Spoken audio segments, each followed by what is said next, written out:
Could you give me a little bit more info on what the movie is about? In this documentary, we've seen why it's important for there to be diversity at all levels of the mainstream media, both in the Hollywood movies, on the nightly news, and in other mass disseminated shows and programs. A democracy depends upon ideas and people arguing and kicking things around and theorizing, and conspiracy theories flying, and people agreeing or invalidating, arguing and hammering out the truth. So that to the degree the trolls on the bridge to liberty, the control group, truncate the information flow to the civilization, we don't have a complete set of information to make decisions with.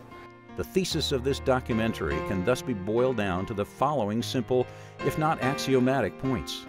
1. Movies and media are powerful influences on human behavior. 2. Movies and media reflect their makers' interests, values, cultural perspectives, and prejudices. 3.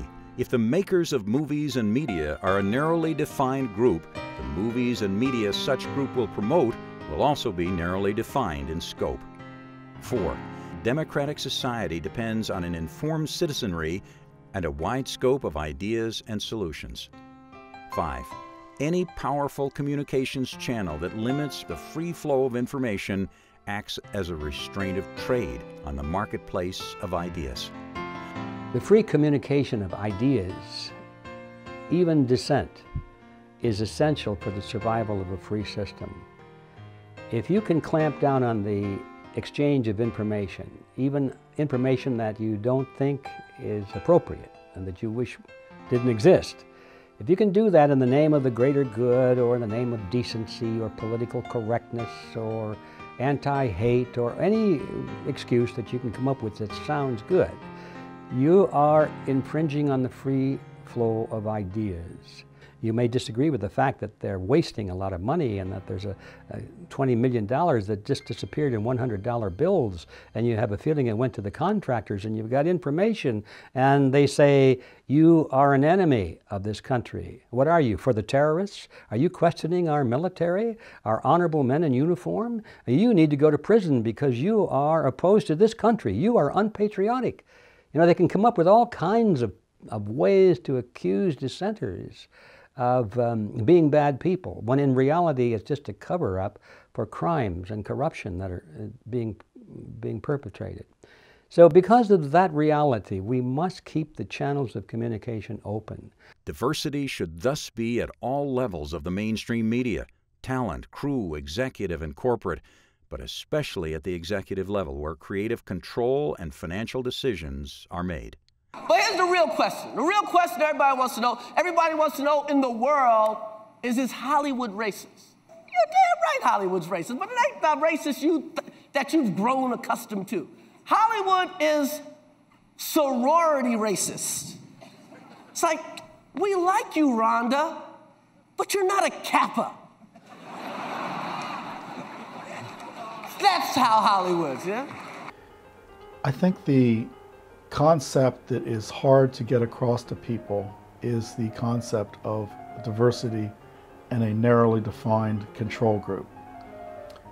They think that by calling for a narrowly defined control group's diversification, that we are criticizing or invalidating any particular element in that demographic.